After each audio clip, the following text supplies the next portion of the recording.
Hello दोस्तों, आज हम पढ़ेंगे ईआर मॉडल। तो चलिए शुरू करते हैं। देखो, ईआर मॉडल की फुल फॉर्म आप जानते ही होंगे। इसकी फुल फॉर्म होती है एंटिटी रिलेशनशिप मॉडल। ठीक है, मतलब जो एंटिटीज़ हैं उनमें क्या रिलेशनशिप है उसका एक मॉडल तैयार करना। ईआर मॉडल में हम मॉडल तैयार करते हैं। ठीक है, मतलब जो एंटिटीज़ हैं उनमें क्या रिलेशनशिप है उसका एक मॉडल तैयार करते हैं ईआर मॉडल में। तो ये जो मॉडल है ये हमें डाटाबेस को समझने में काफ़ी हेल्प करता है। इससे इसकी हेल्प से हम डाटाबेस को आसानी से समझ सकते हैं और उससे आसानी से बना भी सकते हैं। ठीक है, यहाँ हम एंटिटी की बात कर रहे हैं। अगर डाटाबेस की फॉर्म में देखा जाए, एंटिटी जो है टेबल को कह सकते हैं एंटिटी। तो मतलब जो डाटाबेस में जो डाटा स्टोर होता है वो टेबल फॉर्म में होता है। तो जो हम टेबल्स बनाते हैं उनमें आपस में क्या रिलेशनशिप है। ठीक है, जैसे मैंने डाटाबेस के लेक्चर में बताया था अपने कि डाटाबेस में वो डाटा स्टोर होता है जो आपस में लॉजिकली रिलेटेड हो। तो इसकी हेल्प से हम डाटा में आपस में रिलेशन फाइंड कर सकते हैं कि उनमें क्या रिलेशन है, और उसका हम एक डायग्रामेटिक मॉडल बना सकते हैं जिसकी हेल्प से हम डाटाबेस को आसानी से बना सकते हैं और आसानी से लोगों को समझा भी सकते हैं। अपने यूज़र्स को, एंड यूज़र्स को आसानी से समझा सकते हैं। तो ईआर मॉडल डेवलप्ड हुआ था पीटर चैन द्वारा एंड पब्लिश हुआ था 1976 पेपर में। और एक ये मॉडल क्या है, एक high level conceptual data model है। ये कंसेप्चुअल डाटा मॉडल मीन्स ये हम कंसेप्ट पे बेस्ड है। ये डाटा मॉडल है जो हम कंसेप्चुअली बनाते हैं, है ना, हाई लेवल पर। हाई लेवल मीन्स इसे हम डायग्राम फॉर्म में बनाते हैं और इसकी हेल्प से हम इसे एंड यूजर्स को आसानी से समझा सकते हैं हमारे डाटाबेस के मॉडल को। ठीक है ना। तो अब नेक्स्ट आता है, जो ईआर मॉडल है वो एक विजुअल रिप्रेजेंटेशन है डाटा का। ठीक है ना, मैंने क्या बताया, ईआर एक मॉडल है जो हमें विजुअली रिप्रेजेंट करता है डाटा को, वो डाटा आपस में किस तरह से रिलेट करता है। ठीक है ना, तो जिसकी हेल्प से हम डाटाबेस को आसानी से समझ सकते हैं और दूसरों को समझा भी सकते हैं। और ये जो ईआर मॉडल है ये हमारे परसेप्शन पर बेस्ड होता है। नॉर्मली ऐसे कोई इंसान ईआर मॉडल बनाएगा तो वो अपने परसेप्शन के अकॉर्डिंग बनाएगा, और दूसरा इंसान जो बनाएगा वो अपने परसेप्शन के अकॉर्डिंग बनाएगा। ठीक है ना, तो दो लोगों का ईआर मॉडल जो है थोड़ा डिफरेंस हो सकता है, लेकिन जो कंसेप्ट होगा उनका सेम ही होगा।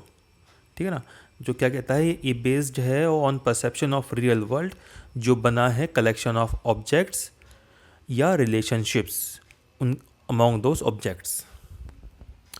ठीक है, तो अब जानते हैं कि ईआर मॉडल बनाने के लिए हमें किन किन सिंबल्स का यूज़ करते हैं, इसकी बेसिक टर्मिनोलॉजी क्या है। तो पहले हम सिंबल्स के बारे में जानेंगे, फिर आगे उनको समझेंगे वो क्या काम करते हैं। ठीक है, तो पहला आता है एंटिटी। इसको हम स्ट्रॉन्ग एंटिटी भी बोलते हैं। नेक्स्ट आता है weak entity, attributes, multi value attributes, composite attributes, derived attributes, relationships and weak relationships. अब हम जानते हैं एंटिटीज़ क्या होते हैं और एट्रीब्यूट्स क्या होते हैं। इसे हम अच्छी तरह समझेंगे कितने प्रकार के होते हैं और क्या काम करते हैं। ठीक है, तो एंटिटी, अब एंटिटी का मतलब क्या है, एंटिटी नाम से पता लग रहा है। एंटिटी क्या एक थिंग या ऑब्जेक्ट है रियल वर्ल्ड में। ठीक है, अगर हम डाटाबेस की भाषा में कहें तो डाटाबेस की भाषा में एंटिटी को यहाँ हम टेबल बोलेंगे। आप समझ लो, दिमाग में बिठा लो कि डाटाबेस की भाषा में जब भी हम एंटिटी की बात करेंगे या मॉडल में एंटिटी की बात करेंगे तो एंटिटी का मतलब यहाँ एक टेबल से आप निकाल देना सिंपल तरीके से। ठीक है ना, an entity contains attributes. Entity क्या एक थिंग है या ऑब्जेक्ट है इन द रियल वर्ल्ड में, and entity contains attributes. Entity जो है एट्रीब्यूट्स को कंटेन्स करती है जो उस एंटिटी को डिस्क्राइब करती है। अब एंटिटी मैंने कहा आप टेबल है, तो टेबल एट्रीब्यूट्स क्या हो गए टेबल के। अब उस टेबल को डिस्क्राइब करने के लिए जो ऊपर हम कॉलम बनाते हैं वो कॉलम्स होते हैं। वो कॉलम्स जो है उस पूरी टेबल को डिस्क्राइब करते हैं। तो ये एट्रीब्यूट्स का मतलब उस टेबल के कॉलम से हो गया। ठीक है ना, जो एंटिटी है वो कंटेन करती है एट्रीब्यूट्स जो डिस्क्राइब करती है to that entity. So anything about which we store information, कुछ भी जिसमें हम इंफॉर्मेशन स्टोर कर सकें उसको हम एंटिटी बोलेंगे। ठीक है। फॉर एग्जांपल जैसे कि एक स्टूडेंट हो गया, एक एम्प्लॉय हो गया, एक बैंक अकाउंट हो गया, ठीक है ना, ये सभी क्या है, एंटिटी। और एंटिटी जो है हम इसे रेक्टेंगल फॉर्म में शो करते हैं और उसके अंदर हम उस एंटिटी का नाम लिखते हैं, ठीक है। यहाँ इस केस में स्टूडेंट एक एंटिटी है, ठीक है। अब एंटिटी आ गया। अब एंटिटी सेट क्या होता है? अब यहाँ हमने एंटिटी की बात करी, वो हमने सिर्फ एक एंटिटी की बात करी, लेकिन ईआर मॉडल जब हम बनाते हैं वहाँ नॉर्मली एंटिटी सेट का यूज ज़्यादा होता है सिंगल एंटिटी की जगह। एंटिटी सेट क्या है? एक कलेक्शन है सिमिलर टाइप ऑफ एंटिटीज़ का जो शेयर करती है सेम एट्रीब्यूट्स, ठीक है। यहाँ हमने बात करी स्टूडेंट, एक स्टूडेंट की। अब जैसे बहुत सारे स्टूडेंट हैं उनको एक एंटिटी क्या हो गया, वो एक एंटिटी सेट है। बहुत सारे स्टूडेंट, उसको भी ऐसे ही डिनोट करेंगे, यही एक एंटिटी सेट है। जैसे कि all students of a school are entity set of student entity, ठीक है। अब इसे और अच्छी तरह समझते हैं। जैसे कि देखो, ये एक स्टूडेंट की टेबल है, ये पूरी एक एंटिटी है, और इस एंटिटी को कैसे डिस्क्राइब कर रहे हैं, इसके कॉलम्स के जरिए।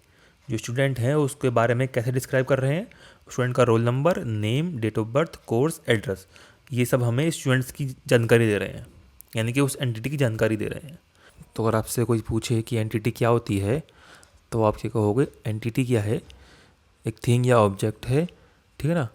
इन द रियल वर्ल्ड में एंटिटी जो है कंटेन्स करती है एट्रीब्यूट्स जो which describe to that entity, जो उस एंटिटी को डिस्क्राइब करती है, ठीक है। और ठीक है, और आप पूछोगे एंटिटी सेट क्या है, तो एंटिटी सेट क्या है? एक कलेक्शन है सिमिलर टाइप ऑफ एंटिटीज़ का जो शेयर करती है सेम एट्रीब्यूट्स। तो क्या बताया? तो एंटिटी क्या है? द कलेक्शन है of similar type of entities का जो शेयर करती हैं सेम एट्रीब्यूट्स। तो अब पढ़ते हैं एंटिटी कितने टाइप्स की होती हैं। देखो, एंटिटी जो है दो प्रकार की होती हैं, दो टाइप्स की होती हैं, स्ट्रॉन्ग एंटिटी और वीक एंटिटी। तो स्ट्रॉन्ग एंटिटी क्या होती है? An entity set having an attributes which can be used as candidate key या primary key is called as strong entity set. मतलब जो एंटिटी है, ये एक एंटिटी है जिसके एट्रीब्यूट्स हैं, और उन एट्रीब्यूट्स को हम एज कैंडिडेट की या प्राइमरी की, यानी कि किसी की, अगर हम कोई की बना सकें इन एट्रीब्यूट्स से, तो उसे हम स्ट्रॉन्ग एंटिटी सेट बोलेंगे। तो की का जो कंसेप्ट है वो हम आगे पढ़ेंगे। यहाँ आप इसे इतना जान लो, की का मतलब होता है डाटा को यूनिकली फाइंड करना। तो क्या कह रहा है? एंटिटी सेट एक एंटिटी सेट है, उसके ये एट्रीब्यूट्स हैं, ठीक है, और उन एट्रीब्यूट्स को हम यूज़ कर सकते हैं एज कैंडिडेट की या प्राइमरी की, उसको हम स्ट्रॉन्ग एंटिटी सेट बोलेंगे, ठीक है। तो की काम क्या करती हैं? तो की काम करती हैं इस डाटा को यूनिकली फाइंड करने के लिए, ठीक है ना। तो यहाँ पे तो इस टेबल में या इस एंटिटी में, तो ये एक स्ट्रॉन्ग एंटिटी सेट क्यों है? क्योंकि यहाँ एक रोल नंबर दिया हुआ है ना। तो रोल नंबर क्या है? एक की है। तो इसकी हेल्प से हम डाटा को यूनिकली फाइंड कर सकते हैं, है ना, आसानी से। तो ये क्या है? एक स्ट्रॉन्ग एंटिटी है, ठीक है। और स्ट्रॉन्ग एंटिटी को हम इस तरह से, जैसे मैंने पीछे भी दिखाया, ये एक स्ट्रॉन्ग एंटिटी सेट है, ठीक है। अब नेक्स्ट आता है वीक एंटिटी सेट। अब ये क्या है?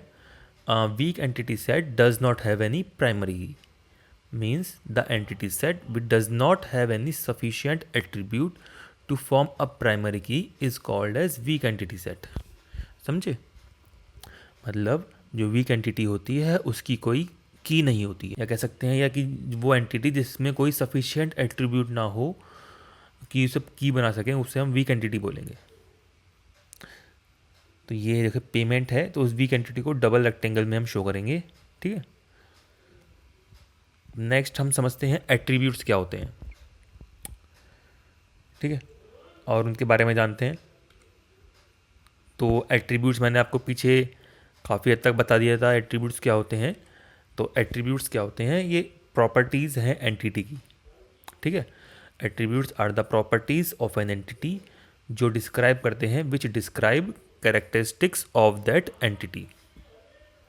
एंटिटी जो होती है वो उसको डिफाइन कैसे किया जाता है? उसके एट्रीब्यूट्स द्वारा डिफाइन किया जाता है। एंटिटी है उसे आप टेबल बोल सकते हैं और एट्रीब्यूट्स को उसकी आप कॉलम बोल सकते हैं। उस टेबल को उसके कॉलम द्वारा इसको डिफाइन किया जाता है। तो अब जानते हैं ये एट्रीब्यूट्स कितने प्रकार के होते हैं, टाइप्स ऑफ एट्रीब्यूट्स। पहला आता है simple and composite attributes, next single value and multi valued attributes, then stored and derived attributes. अब फर्स्ट देखते हैं सिंपल एंड कंपोजिट एट्रीब्यूट्स। अब ये क्या होते हैं, दो सिंपल एट्रीब्यूट्स क्या। A simple attribute is just an attribute that can not be divided into parts.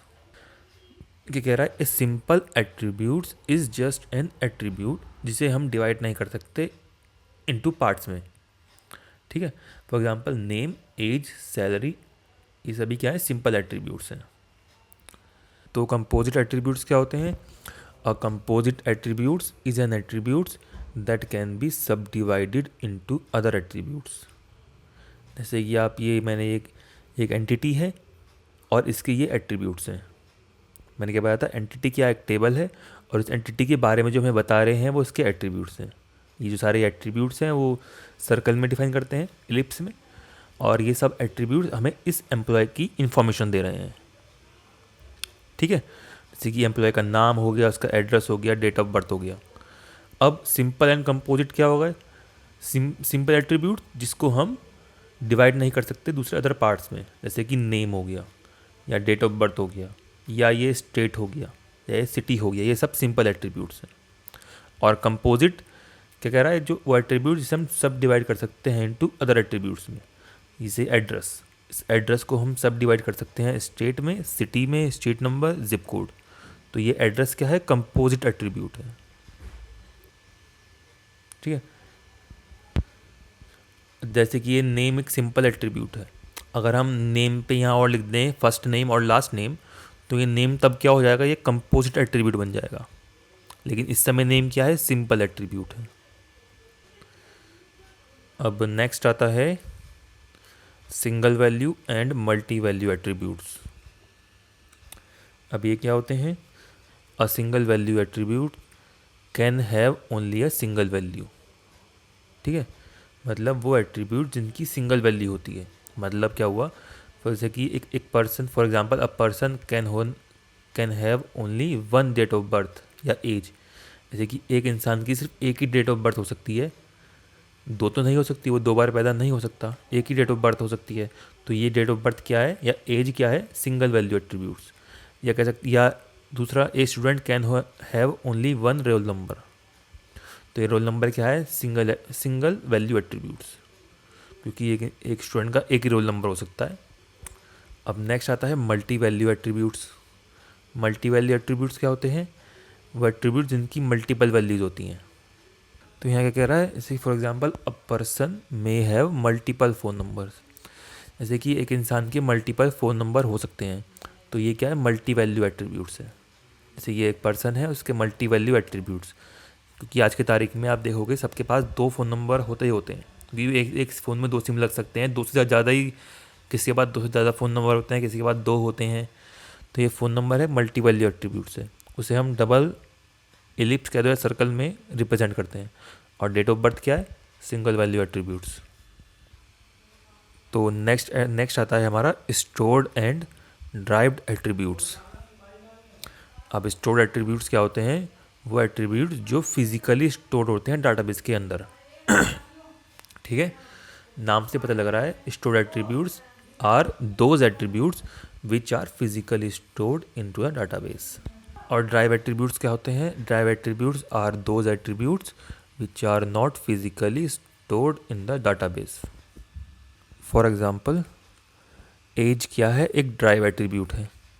क्यों है, क्योंकि because it is not physically stored in the database. Age जो है वो ड्राइव एट्रीब्यूट है, क्योंकि ये डाटाबेस में स्टोर नहीं होती। It is calculate with the help of date of birth. ठीक है, तो जो हम एज निकालते हैं वो हम फिजिकल डाटाबेस में स्टोर नहीं करते। Date of birth physical database में स्टोर होती है, लेकिन जो एज है वो डाटाबेस की हेल्प से हम इस सॉफ्टवेयर लगा के, मतलब कुछ कैलकुलेशन करके हम एज निकालते हैं। ठीक है, तो एज जो है फिजिकली स्टोर नहीं है। तो ये एज क्या है, ड्राइव एट्रीब्यूट्स है, और डेट ऑफ बर्थ क्या है, हमारी स्टोर्ड एट्रीब्यूट्स है। तो ये एज को जैसे ड्राइव एट्रीब्यूट्स को हम ऐसे दिखाएंगे, डैश डैश डैश में, डैश डैश में। तो ठीक है दोस्तों, अब ईआर मॉडल का एक एग्जांपल देखते हैं। जैसे कि ये एक ईआर मॉडल है, ये बनाया है। जैसे कि यहाँ पे ये स्टूडेंट क्या है, यहाँ पे ये स्टूडेंट एंटिटी है, प्रोजेक्ट ग्रुप एंटिटी है, फैकल्टी एंटिटी है, और ये जो सारे ये एट्रीब्यूट्स हैं जो स्टूडेंट की हमें इंफॉर्मेशन दे रहे हैं, स्टूडेंट की हमें ये इंफॉर्मेशन दे रहे हैं। ऐसे ये प्रोजेक्ट ग्रुप है, इसकी इन्फॉर्मेशन ये एट्रीब्यूट्स, और फैकल्टी की ये इन्फॉर्मेशन है, एट्रीब्यूट्स जो हमें बताते हैं इस फैकल्टी के बारे में। तो ये ईआर मॉडल कैसे बनाया है यहाँ पे, और ये क्या है, ये एक रिलेशनशिप है। ठीक है, तो यहाँ पे कैसे जैसे ईआर मॉडल कैसे बनाते हैं, जैसे कि स्टूडेंट ने ज्वाइन किया प्रोजेक्ट ग्रुप, ठीक है, ये इसमें रिलेशन हो गया स्टूडेंट और प्रोजेक्ट ग्रुप में, और प्रोजेक्ट ग्रुप जो गाइड करते हैं वो फैकल्टी करते हैं। ठीक है, और स्टूडेंट क्या है, इज़ एमटेक स्टूडेंट हो सकते हैं, या बीटेक हो सकते हैं, या पीएचडी के हो सकते हैं। ठीक है, तो ये पूरा एक ईआर मॉडल इस तरह से बनाते हैं। बहुत ही आसान है और कोई भी बना सकता है इसे आसानी से, सब कोई अपने तरीके से डिफरेंट तरीके से बना सकता है, और लेकिन कंसेप्ट सेम रहता है। ठीक है दोस्तों, थैंक यू दोस्तों, please subscribe this channel and like channel and share. Okay.